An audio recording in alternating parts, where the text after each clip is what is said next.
on, coffee time, coffee time. Yeah, this ain't your average cup of joe. Listen, I need it in the morning, I need it at night. He always keeps it brewing, he always keeps it tight. Just a little sip, it'll get you right. Terrence Pickett always be the one that gets the coffee right. The coffee's right, the coffee's right in my life. It's never a wrong time or a crime to get what's yours and to get what's mine. Come on, coffee time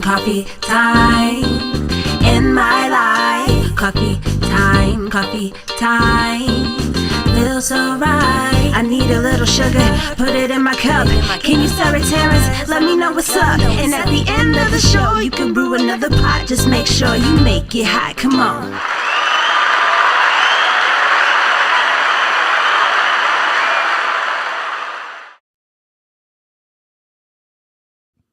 And good morning, everybody, and to everybody, good morning. Can everybody hear me okay?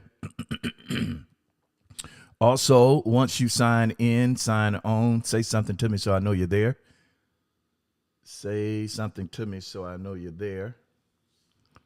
Good morning. We're talking about shady-lazy men this morning. Isn't that precious? Shady-lazy men, good morning. Want your own? Holla at me. Let me hear you. Let me see what you got cooking today. Shady-lazy men. Nobody wants a shady-lazy man. And that's what we're talking about today. Do me a favor, invite somebody, share, tell them coffee time is on. I want to invite, or I want to welcome everybody from all of our streaming platforms. Good morning. Glad you thought it not robbery to hang out with TP this morning. Mike Grubbs, what it is. Good morning. Thank you for joining coffee time this morning. Everybody else, tell me who's on. Tell me where you're from. We got a lot to talk about this morning. Do me a favor, invite somebody, share once you log on. Tell us where you're from. Hello to our YouTube audience and all of our streaming platforms. I see you this morning. You're showing up strong. Facebook is a little slow, but YouTube is kicking strong this morning. So let's dive right in. So we're living in a society that is driven by and with excuses. Yes, this society, this world is driven by excuses, and the excuses, they don't add up.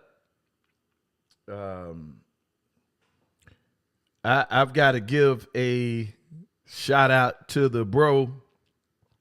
Mo Henderson is in the house this morning. Y'all give it up for Mo. Hey.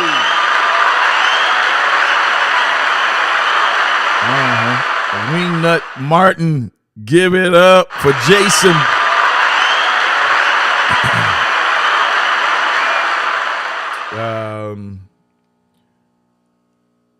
And good morning to everybody that's on. So we have about 6 different platforms, and I'm reading the comments from different platforms. I believe the technology is going where we can see the comments from every platform and not just from Facebook. So thank you to everyone that's on this morning. I really appreciate you. Thank you for stopping by and spending your time with TP Coffee Time. It is greatly appreciated. So we're talking about shady, lazy men. I think the only thing in the world, the worst thing in the world, is a shady man. Just shady, lazy. And I'm highlighting men this morning because I'm a man. So many times we fall prey to calling out the opposite sex without dealing with our own. And being that I'm a man, I can tell you what a man is supposed to be, the composites, the ingredients, what makes a man. Your genitalia doesn't make you a man, Vanessa Robinson, good morning. Uncle Jesse Hunter is on. What's up? So there are a lot of things that makes you a male, but what makes you a man? A man is a person who accepts responsibility. I'm going to say it again. A man is a person that accepts responsibility. A man accepts the responsibility of being the male. And the way that he accepts responsibility is he understands that everything is built off of him. The man from the beginning is the foundation. We built the entire world off the man. We built the woman off the man. He took pieces of the man to create the woman. So the man becomes the substratum for how we build. Now, a man has the intestinal fortitude to own and accept responsibility. Any man that does not own and accept responsibility is not a man at all. He's a boy. Your niece Spool, good to see you.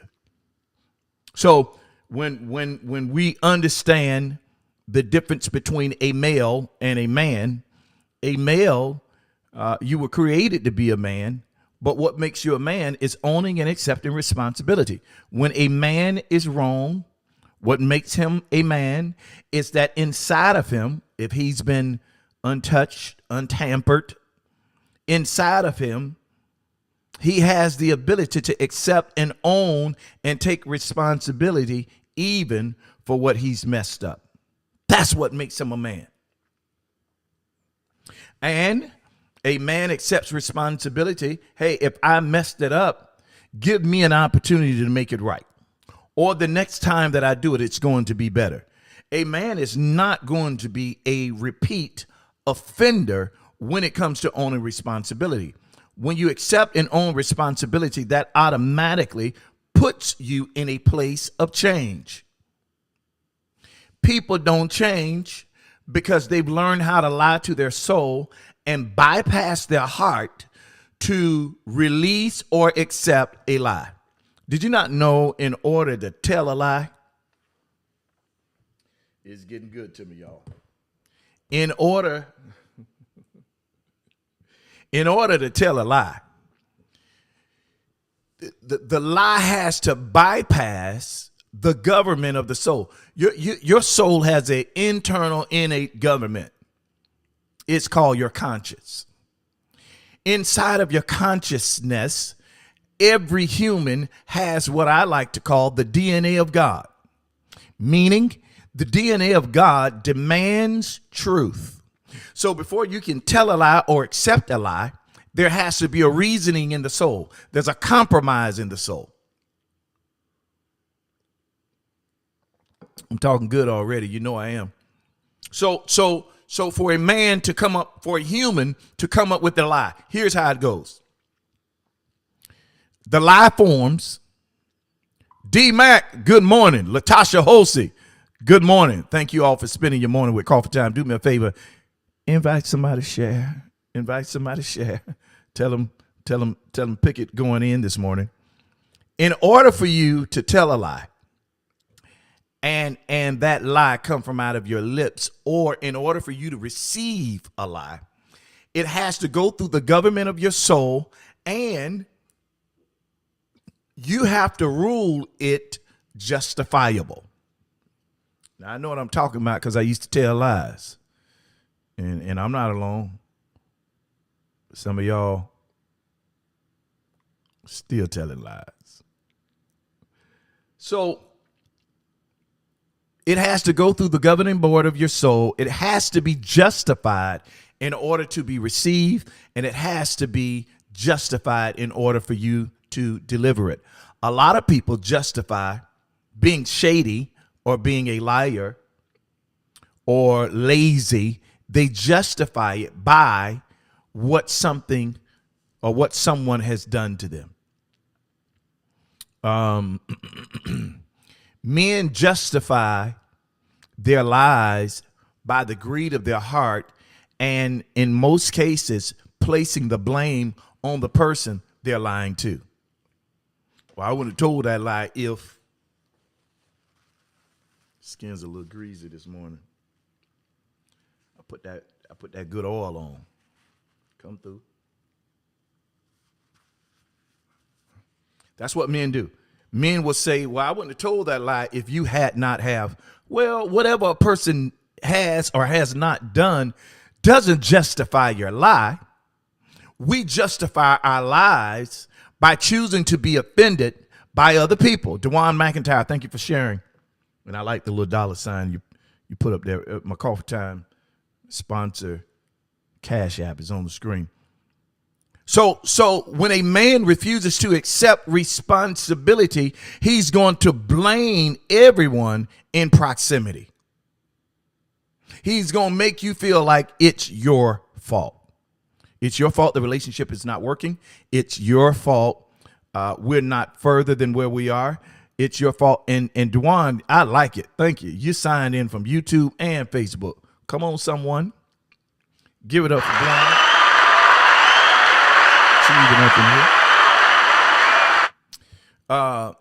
When a man does not accept responsibility, he blames everyone in proximity.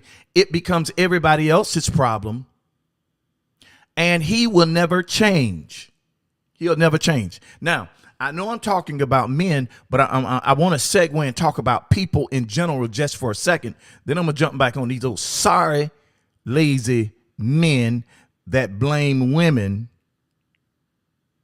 for what they lack. People in general are shady. The 80-20 rule. The 20-80 rule.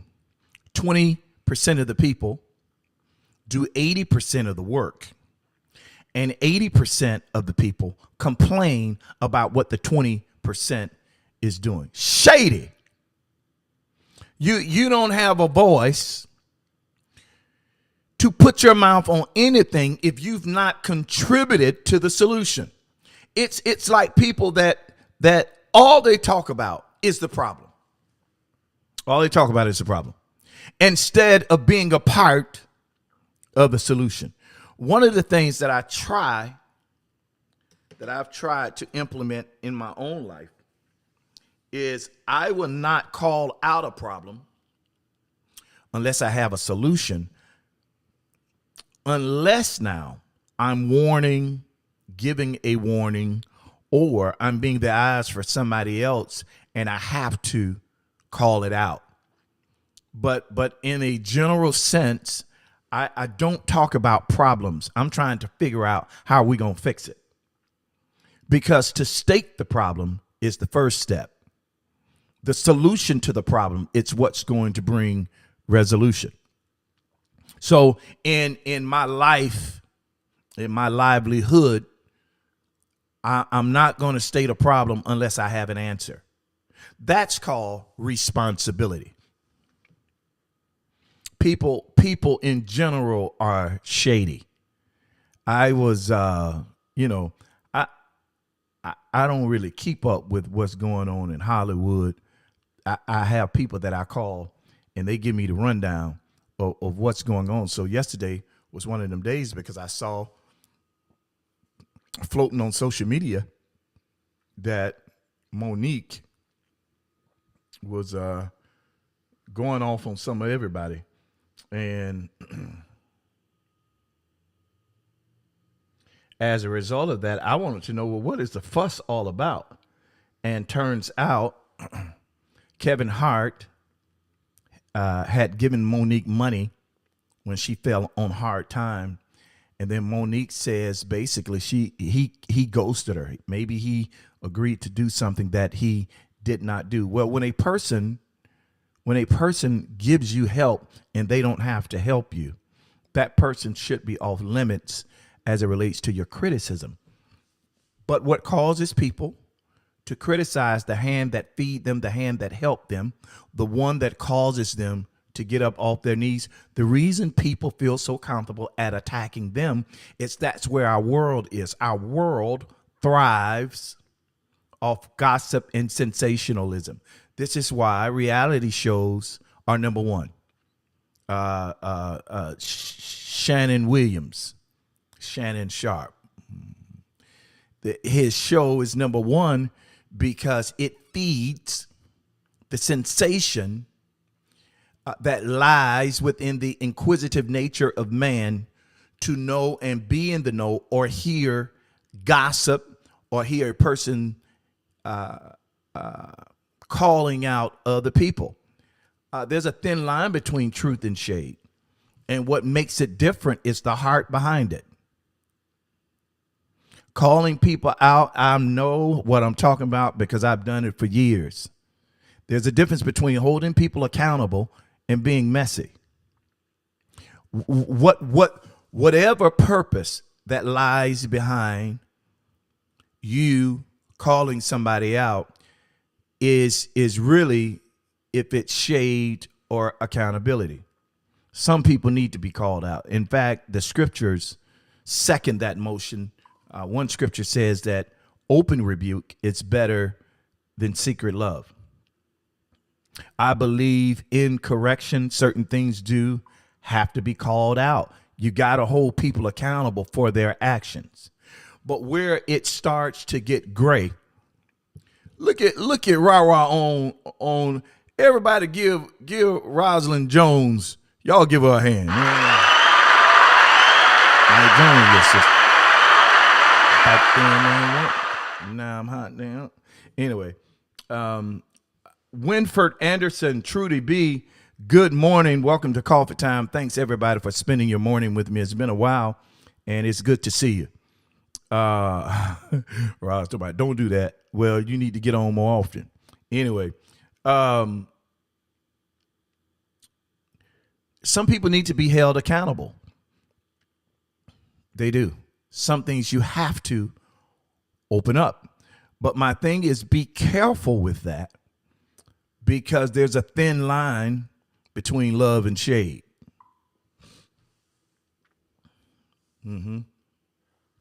I remember, many of you may remember, in church world,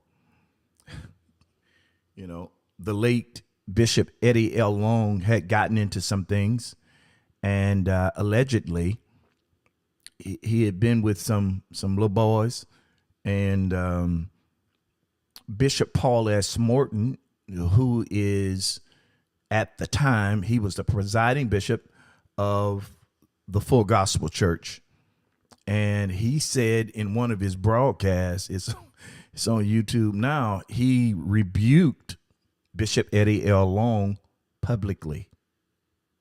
He rebuked him publicly. He felt he had the right to address him because he is the one that laid hands on him for him to become a bishop.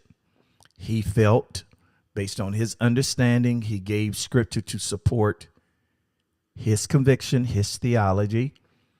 He felt that it was necessary that he address what was going on, and he did publicly.